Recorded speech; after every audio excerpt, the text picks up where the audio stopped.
December the 11th, 2025.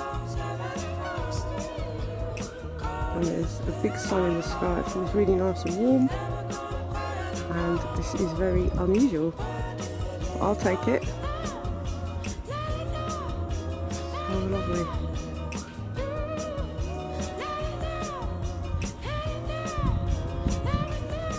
Spring day.